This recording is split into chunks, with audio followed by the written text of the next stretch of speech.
AIR Canal presentan la palabra de Dios para hoy. AIR Canal presenta la Semana de Evangelismo Virtual, un encuentro con Jesús, con el pastor Carlos Molina, del 10 al 14 de agosto a las 7 p.m. hora de Panamá. Conéctate y comparte con otros la esperanza. El último texto de Judas que veremos es el versículo 14. Interesante, el libro de Judas tiene algunas características. Yo esta semana, estos 4 días, no me he detenido mucho a analizar el texto bíblico como texto. Mi preocupación como predicador es salir de la historia, salir del texto y entrar a la vida práctica con las enseñanzas que vienen del texto. Pero si hiciéramos un análisis de Judas es interesante. Por ejemplo, Judas tiene una característica que pocos escritores de la Biblia tienen. Él usa mucho lo que se llama triadas. Repite el mismo concepto de 3 formas en el mismo, en el libro. Por ejemplo, solo en el primer versículo encontramos la siguiente triada. Judas, siervo de Jesucristo y hermano de Jacob, a los llamados de Dios, santificados de Dios, guardados en Jesucristo. 3 conceptos repetidos en el mismo versículo. En el segundo versículo hay otra triada. Misericordia, paz y amor os sean multiplicados. Misericordia, paz y amor. Esta mañana vimos una triada en varios versículos. El ejemplo de Israel en el desierto, el ejemplo de los ángeles caídos y el ejemplo de Sodoma y Gomorra, como ejemplos de gente que rechaza la gracia de Cristo. Y ustedes pueden encontrar tranquilamente 6 triadas a lo largo de esta corta epístola de apenas 25 versículos. El versículo 14 dice así: de estos también profetizó Enoc, séptimo desde Adán, diciendo: he aquí, vino el Señor con sus santas decenas de millares. De estos profetizó Enoc. ¿De quiénes? ¿De quiénes estos? Para entender de quiénes profetizó Enoc, tendríamos que leer los versículos anteriores. Y ahí veríamos que Judas está hablando de los que rechazan la gracia de Cristo. Y mira cómo describe Judas a estas personas. Estos, los que rechazan la gracia de Cristo, los que juegan con la gracia de Cristo, los que vuelven a la gracia de Cristo en libertinaje, los que predicando o creyendo en la gracia de Cristo dan rienda suelta a sus instintos pecaminosos. Estos, dice el texto del versículo 12, son manchas en vuestros ágapes, que comiendo impúdicamente con vosotros se apacientan a sí mismos. Esto es triste, querido, porque Judas está hablando de gente que está en la iglesia. No está hablando necesariamente del que está afuera, sino de gente que está en la iglesia. Gente que predica la gracia, gente que cree en la gracia, pero piensa que la gracia es permiso para continuar pecando. Ese es el problema. Gente que cree en la gracia, pero no ha entendido el poder transformador de la gracia. Gente que predica el amor, pero no ha entendido el poder redentor del amor. Redención es: tú eres esclavo, tú estás oprimido, yo te redimo, yo pago el precio para declararte libre. El amor redime. El amor no te deja en las prisiones del pecado destruyendo tu vida. El amor te redime, el amor te rescata, el amor te libera. La gracia de Cristo y el amor tienen como propósito conquistar al ser humano y sacarlo de la arena movediza donde se está hundiendo. Te estás hundiendo tú, tu familia, tu vida financiera, tu vida profesional, tu vida física, tu vida emocional, tu vida psicológica. Te vas hundiendo, no tienes paz, no duermes ni de día ni de noche. Mira cómo describe a esas personas que juegan con la gracia. Mira cómo el texto bíblico las describe. Dice así: estos son manchas en vuestros ágapes, están en medio de ustedes, comiendo impúdicamente con vosotros, se apacientan a sí mismos, son nubes sin agua, vidas secas, llevadas de aquí para allá por los vientos, no tienen raíces, no tienen profundidad bíblica, árboles otoñales sin fruto, están en la iglesia durante años y años y nunca traen a una persona para Cristo. Porque ¿cómo van a traer si ellos mismos no creen en el poder transformador de la gracia? Estos son 2 veces muertos y desarraigados, fieras ondas del mar que espuman su propia vergüenza, estrellas errantes para las cuales está reservada eternamente la oscuridad de las tinieblas. Interesante. Ahora, el versículo 24, que es el texto para hoy, dice así: de esta gente, profetizó Enoc, séptimo de Adán, diciendo: he aquí vino el Señor con sus santas decenas de millares. Y si tú sigues leyendo el texto bíblico, no me voy a detener mucho en eso, vas a observar que Judas está diciendo lo siguiente, en resumen, dice así: tú puedes jugar con la gracia de Cristo. Tú puedes hacer de cuenta que todo esto no tiene sentido. Tú puedes continuar creyendo que la gracia de Cristo es un permiso para continuar viviendo como estás viviendo. Tú puedes resistirte a salir de la vida que estás viviendo y venir a la luz. Tú puedes hacer eso si quieres, pero viene el juicio, dicen los versículos anteriores, y ustedes tendrán que dar cuenta de lo que han hecho. Gracias a Dios, esta tarde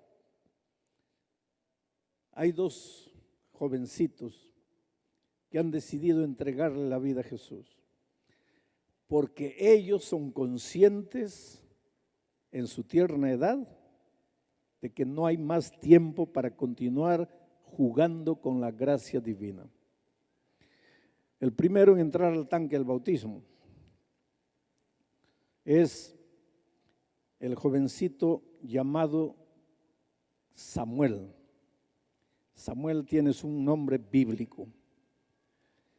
El profeta Samuel fue llamado por Dios en un tiempo cuando no había palabra de Dios. Samuel, por esa decisión linda que has tomado, para que vivas para el Señor Jesucristo el resto de tu vida, para que vivas una vida victoriosa en Cristo, para alegría de tus padres, de tu familia, de la iglesia, de Dios. El pastor Álvarez, como ministro del Evangelio, te bautiza en nombre del Padre, del Hijo y del Espíritu Santo. Amén.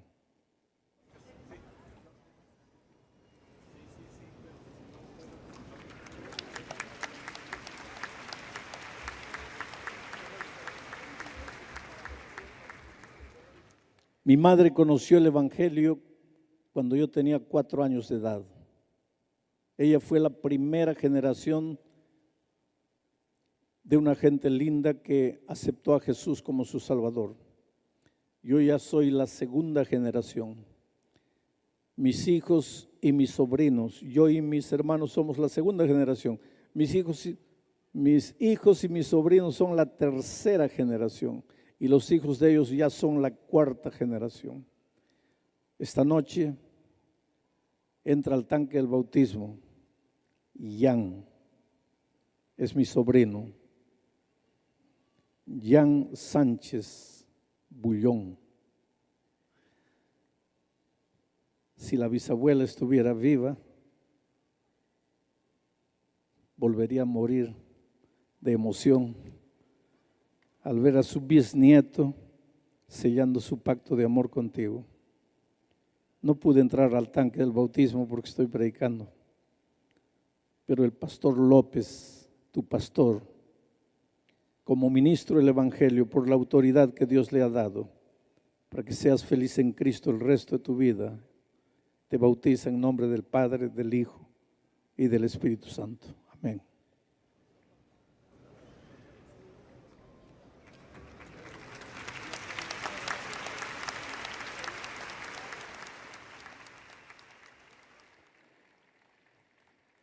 Es emocionante ver cuando un jovencito decide entregarle la vida a Cristo, porque querido, jamás digas que la gracia tiene límite, jamás digas que la gracia de Dios se acaba. La gracia de Dios es infinita, pero hay una cosa, y ese es el texto de esta tarde. Dios tiene que colocar un punto final a la historia del pecado en este mundo. ¿Sabes por qué sufres? ¿Sabes por qué tu hogar está destruido? ¿Sabes por qué estás lleno de deudas? ¿Sabes por qué te relacionas mal con las personas? ¿Sabes por qué no tienes paz en el corazón? El pecado entró en este mundo y deformó las cosas perfectas de Dios. La venida de Cristo es el punto final a la historia del pecado. Y Dios no puede permitir que el mundo continúe en este estado permanente de sufrimiento, de dolor, de muerte, de pobreza, de injusticia, de traición. Hay corazones heridos esta tarde aquí. Hay hogares desesperados. Hay padres desesperados porque sus hijos están en las drogas. Hay jóvenes destruyendo su vida. Hay gente enferma. Hay gente desahuciada. Hay gente condenada a la muerte. Dios no puede permitir que este mundo continúe en esta situación. Tiene que colocarle un punto final a la historia del pecado, y ese punto final es la venida de Cristo, de la cual profetizó Enoc. El otro día alguien me decía, ¿y si no existe venida de Cristo? ¿Y si no existe cielo? ¿Y si no existe mansiones celestiales? ¿Y si no existe tierra nueva? Si todo esto no pasa de una ilusión, ¿no será que estamos perdiendo el tiempo creyendo en Dios, creyendo en la Biblia, creyendo que Jesús va a volver? Tal vez sí, pero quiero hacer un juego de lógica contigo. Vamos a decir que tú no crees en Jesús, no crees que Jesús va a volver. Tú piensas que la vuelta de Cristo es una utopía, es algo que las iglesias inventaron, que es bueno para calmar la emoción y el dolor de las personas y nada más. No hay cielo, no hay tierra nueva, no hay paraíso, todo eso es pura ilusión.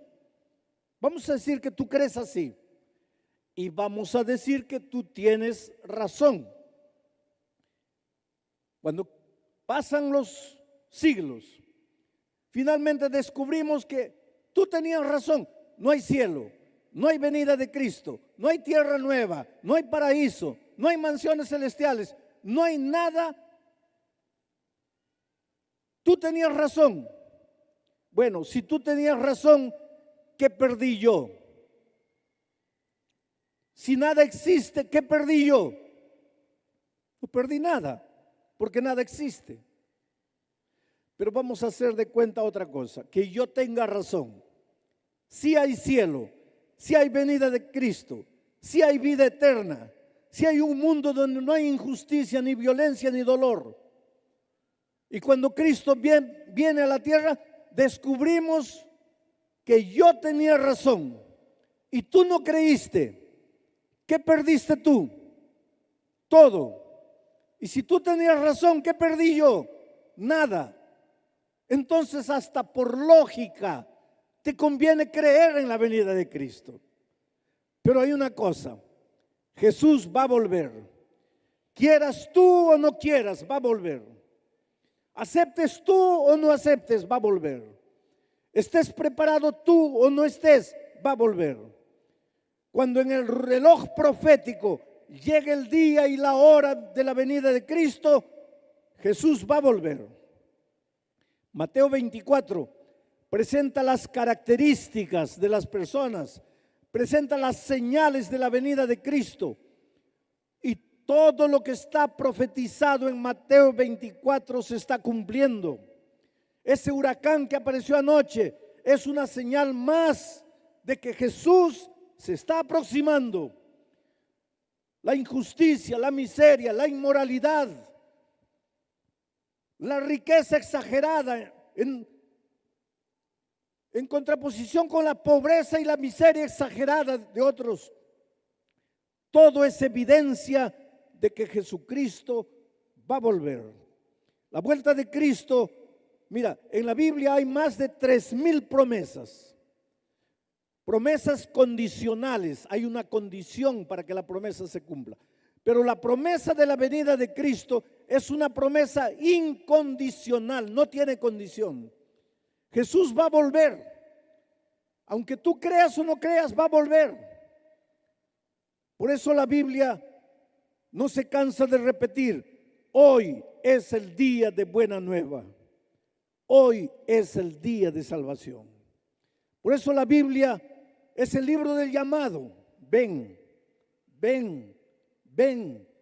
Entrégate a Jesús. Abre tu corazón a Jesús. Ríndete a Jesús. A lo largo de mi vida, Dios me ha permitido hablar con gente poderosa en el mundo, con gente famosa, artistas de televisión, de cinema. Un día conversé con el gobernador de un gran estado de Brasil. Y ese hombre me decía, pastor, ¿está viendo este lapicero? Con este lapicero y con una firma mía, yo puedo mudar el destino de millones de personas. Una firma mía muda el destino de millones de personas. Pero cuando llega la noche no puedo dormir. Me siento un hombre vacío. Algo me falta. Y yo vuelvo a repetirte lo que he dicho otras noches. Es el instinto de Dios.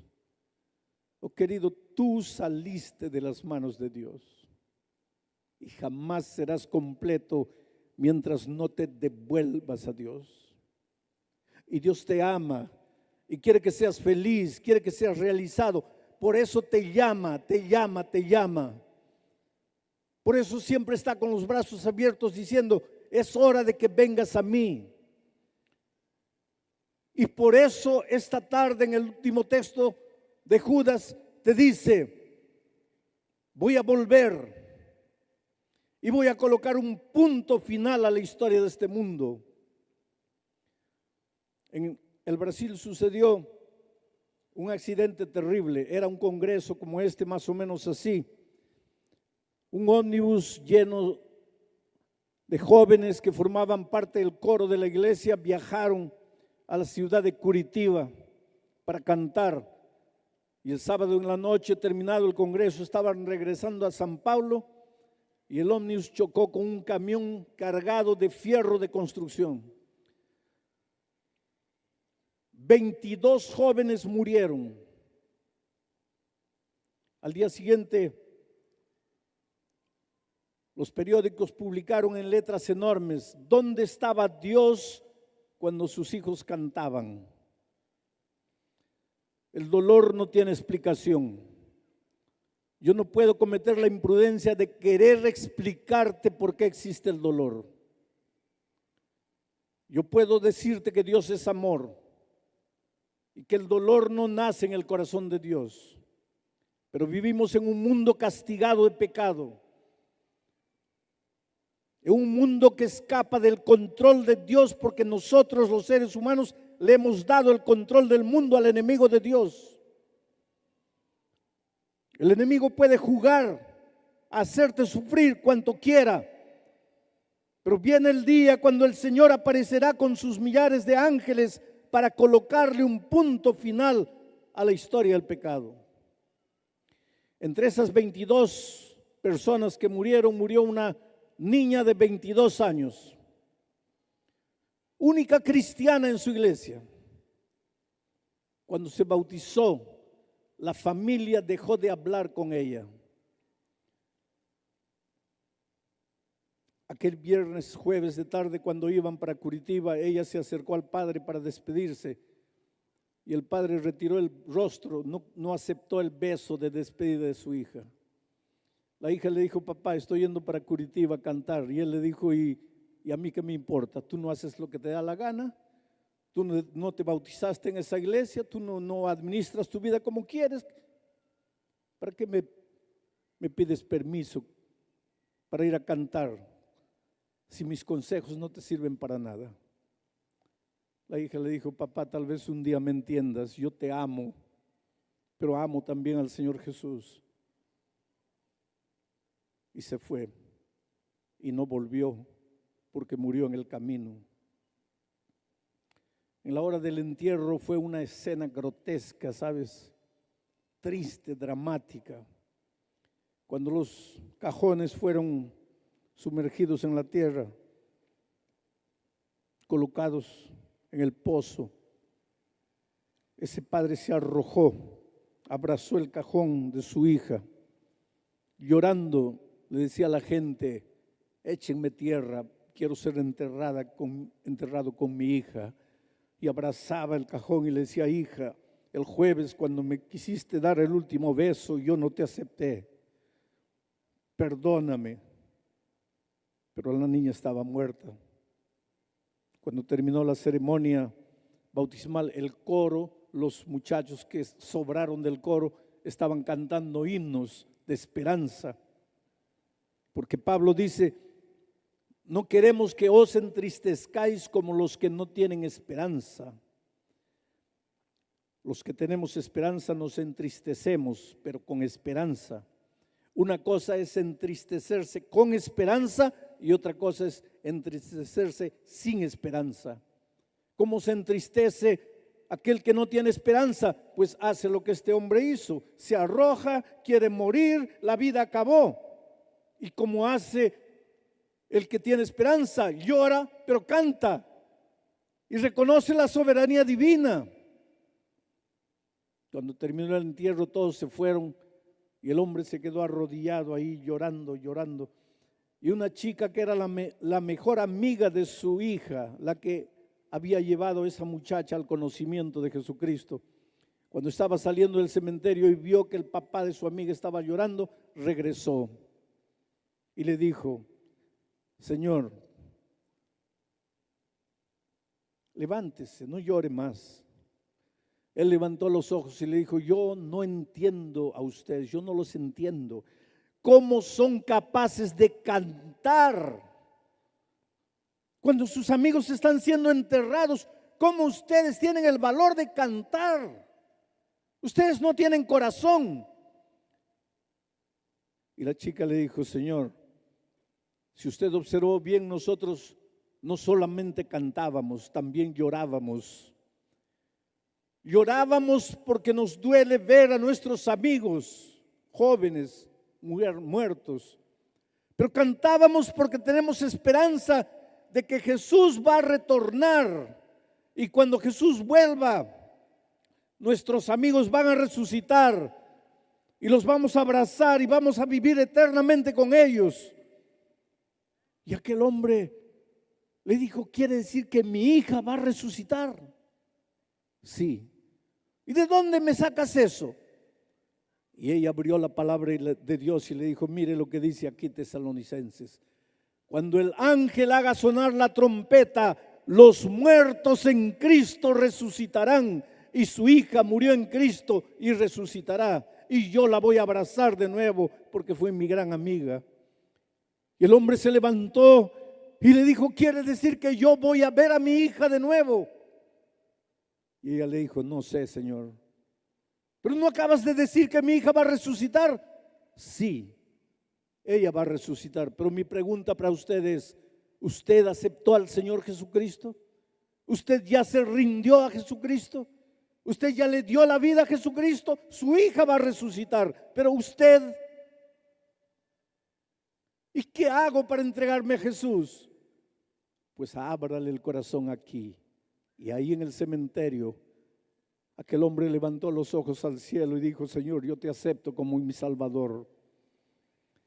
Ahora yo solo quiero imaginar el día de la resurrección, cuando el ángel haga sonar la trompeta y aquella muchacha resucite y vea a su padre, su madre, sus hermanos que no querían hablar en vida con ella, todos vestidos de vestiduras blancas, con coronas incorruptibles, en el grupo de los redimidos, y la niña los vea y les diga, pero ¿qué pasó si ustedes no querían saber nada?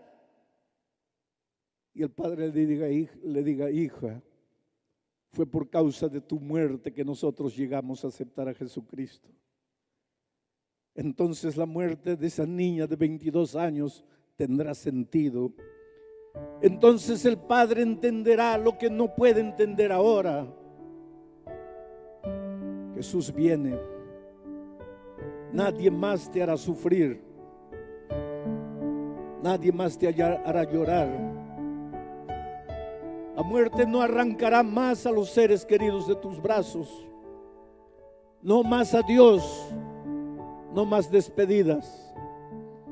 No más peregrinaje en este mundo de miseria y de dolor. Habremos llegado al fin de la carrera. Habremos llegado a Canaán celestial. Hoy es el día de buena nueva. Hoy es el día de salvación. Esta noche no voy a hacer una invitación para un grupo específico de personas. Esta noche quiero terminar el mensaje con una invitación a todos. Si tú quieres estar presente en la gloriosa mañana de la resurrección, si tú crees en la segunda venida de Cristo, si tú deseas con ansias la venida de Cristo, si quieres hacer de tu oración, ven Señor Jesús, te voy a pedir que te levantes y vengas aquí. Esta es una invitación para toda la iglesia. Yo quisiera ver a toda la iglesia aquí, en pie.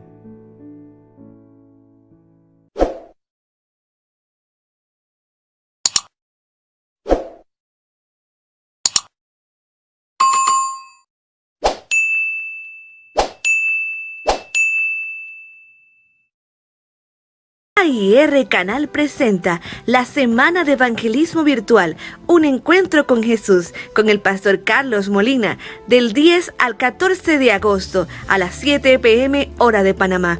Conéctate y comparte con otros la esperanza.